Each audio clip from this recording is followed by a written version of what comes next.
როგორ გავიყვალეთ გზა ასეთი სერიოზული ორგანიზაციისკენ საქართველოს ექიმის ყოველგვარი შეცდომა არ შეიძლება იყოს ასე ვთქვათ რაიმე ტიპის სამართლებრივი პასუხობის საფუძველი. იმიტომ რომ რატომღაც იცით ესია გაგებული რომ ყოველთვის რაღაცა მიმართულია ასე ვთქვათ გარკვეული წარმოება ექიმისკენ იმის ინტერესების დაზიანებს. ცალსახად ყოველგვარი შეცდომა არ იწვევს სამართლებრივ პასუხისმგებლობას გულისხმობ როგორც სამოქალაქო წესს, ასევე სისხლის სამართლებრივი წესით. გაიდლაინების მიყოლა ამ მოცემულ მომენტში, კონკრეტულ მომენტში არ არის საკმარისი. ექიმმა შეიძლება დაუშვას კიდევ სხვა დამატებითი სამკურნალო მეთოდი და საშუალება. ეს არის დარღვევა?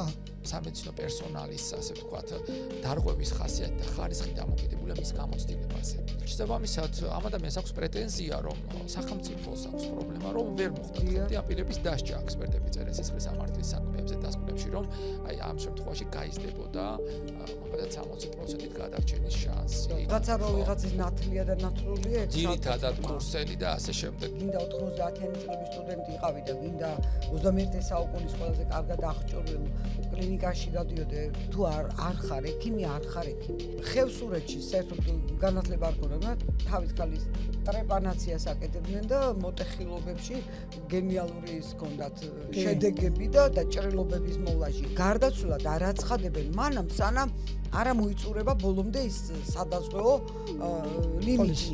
თუ ექიმი შეგოჭრილია ისე გაიდლაინებით რა უნდა ქნას? რა საკანონმდებლო ბაზა არეგულირებს დღეს აი ამ ურთიერთობებს? საშუალება იქნებოდა ის მხარს დაუჭერდა ამას მიუხედავად მთელი ცხოვრება ებრძოდა ევთანაზიას.